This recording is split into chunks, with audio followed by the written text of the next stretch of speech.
আসসালামু আলাইকুম। আশা করি সবাই ভালো আছেন। আলহামদুলিল্লাহ আমিও ভালো আছি। তো আমি আপনাদের ব্যাকবেঞ্চের মনির। সো গতদিন আপনাদেরকে শিখিয়েছিলাম যোগান এবং আজকে শেখানোর কথা ছিল হচ্ছে ভারসাম্য।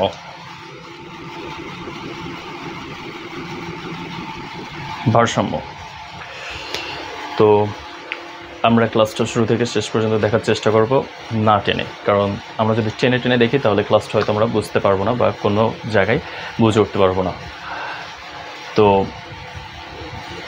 চলেন আমরা আজকের ক্লাসটা শুরু করি এবং ক্লাসটা শুরু থেকে শেষ পর্যন্ত দেখার চেষ্টা করব এবং কার কাছে কেমন লাগবে বা লেগে থাকবে বা কেউ কোথায় বুঝবে না সেটা কমেন্টস করে অবশ্যই জানিয়ে দেবে এবং বুঝে থাকলে অবশ্যই কমেন্টস করে জানিয়ে থাকবে। ভালো লাগলে অবশ্যই বন্ধুদের মাঝে শেয়ার করে ছড়িয়ে দিবে, যাতে তারাও এখান থেকে কিছুটা হেল্পফুল হতে পারে বা সাহায্য পেতে পারে। আপনার একটা শেয়ারের মাধ্যমে আপনার কিছু বন্ধু বিষয়গুলো দেখতে পারবে বা জানতে পারবে এবং বুঝতে সাহায্য হবে। তো আজকের টপিক হচ্ছে আমাদের ভারসাম্য। তো ভারসাম্য কাকে বলে? ভারসাম্য বলতে গেলে আমাদের বিষয়টা হয়ে যাচ্ছে একদম সমান, মানে যেখানে কোনো ধরনের কমও নাই বেশিও নাই। এই যে বিষয়টা বা এই যে সিস্টেমটা, এটাকে মোটামুটি ভারসাম্য বলে।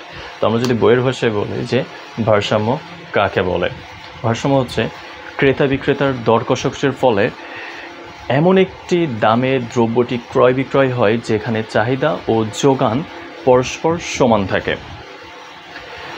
যে দামে দ্রব্যটির চাহিদা ও যোগান সমান হয় তাকে ভারসাম্য দাম বলে, এবং যে দামে বা যে পরিমাণে দ্রব্যটি বিক্রয় হয় তাকে ভারসাম্য পরিমাণ বলে। মানে হচ্ছে ভারসাম্য দামে যে পরিমাণ দ্রব্যটি বিক্রি করা হয় তাকে হচ্ছে ভারসাম্য পরিমাণ বলে। তো এটা ছিল হচ্ছে আমাদের ভারসাম্যর দাম কাকে বলে এবং ভারসাম্য পরিমাণ কাকে বলে। তো চলেন আজকে ক্লাসে চলে যাওয়া যাক। ভারসাম্য। তো আমরা ভারসাম্য থেকে কয়টি বিষয় আজকে ক্লাসে পাবো? ভারসাম্য কাকে বলে, ভারসাম্য দাম কাকে বলে এবং ভারসাম্য পরিমাণ কাকে বলে। এই তিনটা বিষয় আমরা আজকের ক্লাসে পাবো এবং সাথে চিত্র এবং চিত্রের ব্যাখ্যা। তো আমরা ক্লাসটা সম্পূর্ণটা দেখার চেষ্টা করব না টেনে। ওকে, তো চলেন আজকের ক্লাসের চিত্রটা আমরা দেখে নিই।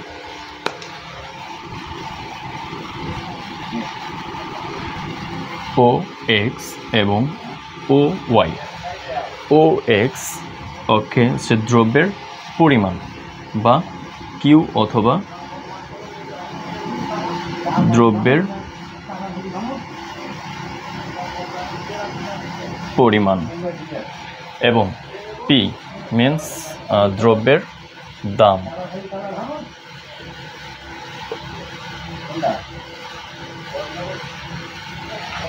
সিম্পল দুইটা বিষয়ে আমাদের ব্যাখ্যাটা দিয়ে দিই যে চিত্রে ভূমি অক্ষে ও এক্স দ্রব্যের পরিমাণ, অথবা কেউ যদি শর্টে আমরা কিউ লিখে রাখতে পারি সেটাও লেখা যাবে, কারণ কিউ মিন্স হচ্ছে কোয়ান্টিটি, কোয়ান্টিটি মিন্স হচ্ছে একক, কেউ বলি পরিমাণ অথবা কেউ বলি দ্রব্যের পরিমাণ, যে কোনো একটা লিখলেই হচ্ছে। এবং লম্ব অক্ষ আছে ও ওয়াই, দ্রব্যের দাম মানে প্রাইস বা দ্রব্যের দাম, যে কোনো একটা হলেই হচ্ছে। তো বিষয়টা হচ্ছে আমাদের আজকে দেখা হচ্ছে ভারসাম্য মানে ইকুয়াল, কোন বিন্দুতে আমাদের হচ্ছে ইকুয়াল হবে এবং কোন বিন্দুতে কি পরিমাণ দ্রব্য বিক্রি হবে সেই বিষয় সম্পর্কে। তো চলেন আমরা আজকেও তিনটা একক নিয়ে নিই বোঝার সুবিধার্থে নিজেদের।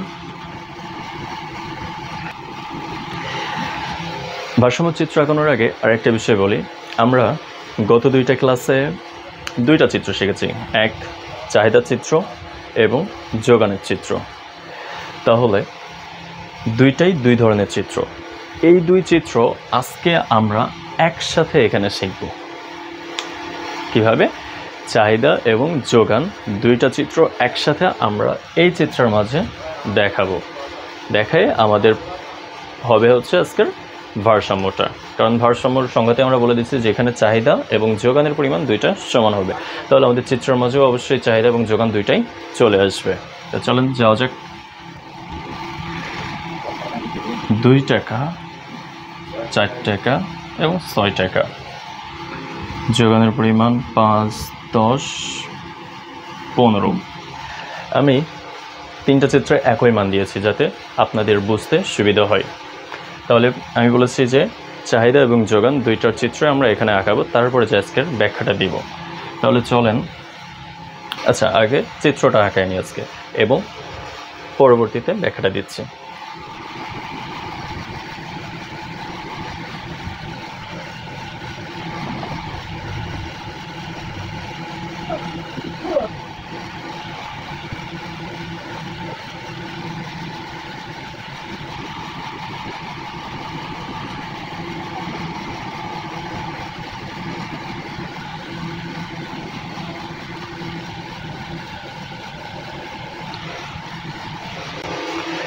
তো এটা হচ্ছে আমাদের ভারসাম্যের চিত্র। তো চলেন এবার আমরা সম্পূর্ণ ব্যাখ্যাটা ভালো মতো মনোযোগ সহকারে শুনি। তো চিত্রে ভূমি অক্ষে ও এক্স দ্রব্যের পরিমাণ এবং লম্ব অক্ষে ও ওয়াই দ্রব্যের দাম নির্দেশ করা হয়েছে এবং এস ড্যাশ হচ্ছে যোগান রেখা, ডি ড্যাশ হচ্ছে চাহিদা রেখা।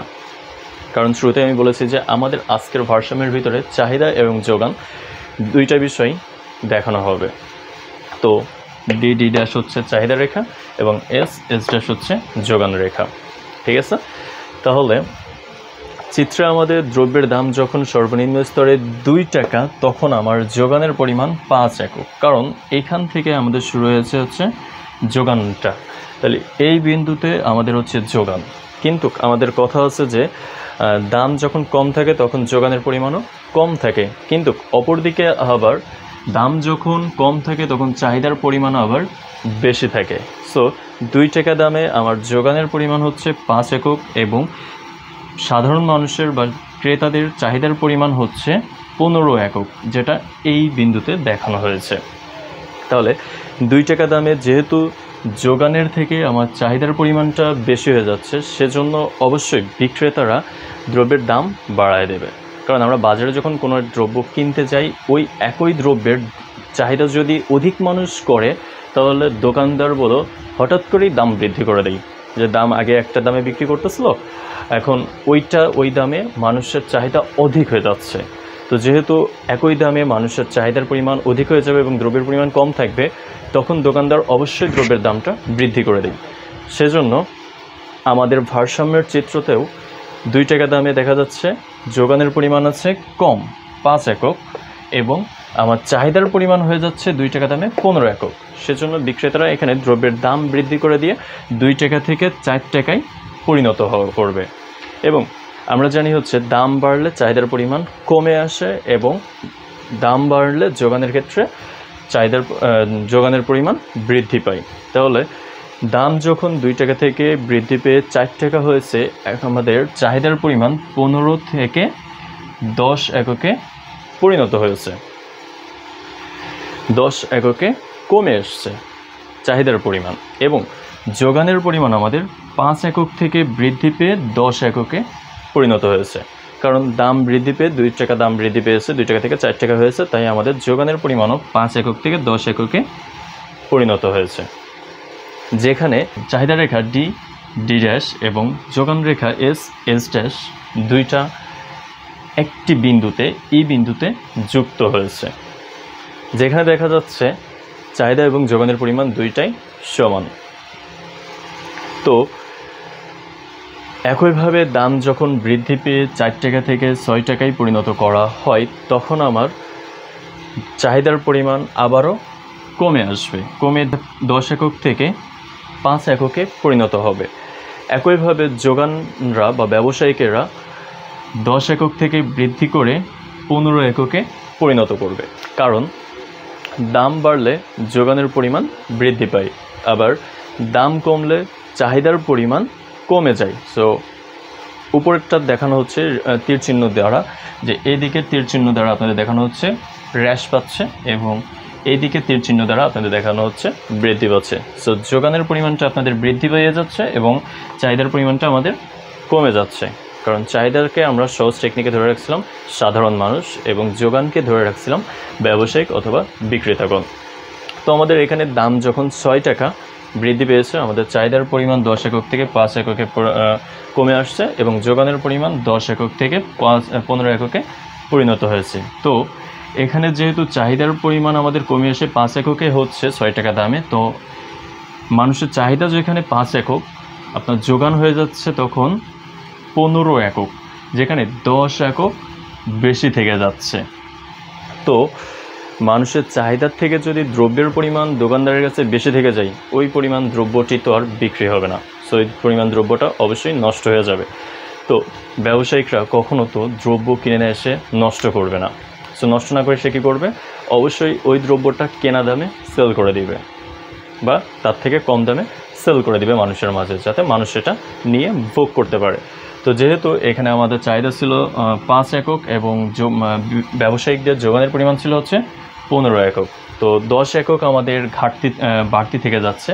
তো এই বাড়তি বিষয়টা নষ্ট না করে দোকানদার বা ব্যবসায়িকেরা দাম কমিয়ে দেবে, বাজার দাম কিছুটা কমিয়ে দেবে, যাতে মানুষের চাহিদার পরিমাণটা বেড়ে যায়। তো তারা দাম কমিয়ে 6 টাকা থেকে 4 টাকায় পরিণত করবে, যেখানে চাহিদা এবং যোগান দুইটাই সমান, এবং এই বিন্দু দ্বারা আমাদের ভারসাম্য বিষয়টা দেখানো হয়েছে। তো এই বিন্দুতে ভারসাম্য দাম হচ্ছে 4 টাকা, এবং 4 টাকা ভারসাম্য দামে চাহিদার পরিমাণ হয়েছে বা ভারসাম্য পরিমাণ হচ্ছে 10 একক। তো চিত্রে আমাদের ভারসাম্য দাম 4 টাকা এবং ভারসাম্য পরিমাণ 10 একক। এটাই ছিল আজকের আমাদের ভারসাম্যের ব্যাখ্যা। তো ব্যাখ্যাটা আবারও আমি শুরু থেকে শেষ পর্যন্ত দেওয়ার চেষ্টা করব একবারে, তো ভালো মতো আমরা শুনব। এবার চিত্রে আমাদের ও এক্স ভূমি অক্ষে দ্রব্যের পরিমাণ এবং লম্ব অক্ষে ও ওয়াই দ্রব্যের দাম নির্দেশ করা হয়েছে। এস ড্যাশ দ্বারা যোগান রেখা দেখানো হয়েছে এবং ডি ড্যাশ দ্বারা চাহিদা রেখা দেখানো হয়েছে, এবং এই বিন্দুটি হচ্ছে ভারসাম্য বিন্দু। তো চিত্রের দাম যখন 2 টাকা, তখন আমার যোগানের পরিমাণ 5 একক এবং চাহিদার পরিমাণ 15 একক, যার জন্য বিক্রেতাগণ বাজার দর একটু বৃদ্ধি করে দেবে। সো দাম যখন বৃদ্ধি পেয়ে 2 টাকা থেকে 4 টাকায় পরিণত হয়েছে, তখন বাজারের চাহিদার পরিমাণ, মানুষের চাহিদার পরিমাণ 15 একক থেকে হ্রাস পেয়ে 10 এককে পরিণত হয়েছে, এবং যোগানের পরিমাণ 5 একক থেকে বৃদ্ধি পেয়ে 10 এককে পরিণত হয়েছে, যেখানে যোগান এবং চাহিদা দুইটাই সমান। একইভাবে দাম যখন বৃদ্ধি করে 4 টাকা থেকে 6 টাকায় পরিণত করা হয়, তখন যোগানের পরিমাণও বৃদ্ধি পেয়ে 10 একক থেকে 15 এককে পরিণত হয়। একইভাবে যোগান যেহেতু বৃদ্ধি পেয়েছে দাম বাড়ার কারণে, এবং দাম কমার কারণে বিপরীতমুখী চাহিদার পরিমাণটা হচ্ছে হ্রাস পেয়েছে। 6 টাকা দামে আমাদের চাহিদার পরিমাণ হয়ে গেছে 5 একক। সো যেখানে আমাদের 10 একক বাড়তি দ্রব্য থেকে যাচ্ছে, এই বাড়তি দ্রব্যটাকে সমন্বয় করার জন্য বিক্রেতাগণ 6 টাকা থেকে দাম কমিয়ে 4 টাকায় পরিণত করবে, যেই দামে দেখা যাচ্ছে চাহিদা ও যোগান দুইটাই সমান। তো এই বিন্দুটা হচ্ছে ভারসাম্য বিন্দু, এবং ভারসাম্য বিন্দুতে যে দামে দ্রব্যটি বিক্রি করা হয়েছে সেটি হচ্ছে ভারসাম্য দাম, এবং ভারসাম্য দামে যে পরিমাণ দ্রব্যটি বিক্রি করা হয়েছে সেটি হচ্ছে ভারসাম্য পরিমাণ।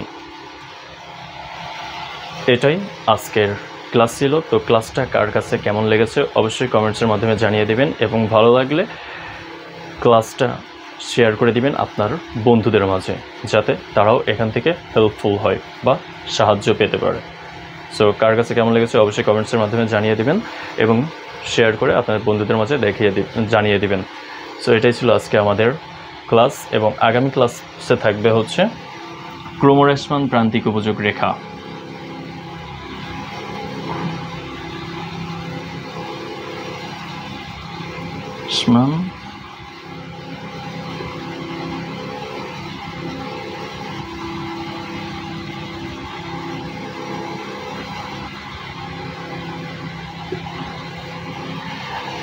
আগামী ক্লাসে থাকছে আমাদের ক্রমহ্রাসমান প্রান্তিক উপযোগ রেখা। তো আজকের ক্লাসটা এই পর্যন্তই, দেখা হবে আগামী ক্লাসে ক্রমহ্রাসমান প্রান্তিক উপযোগ রেখায়। আল্লাহ হাফেজ।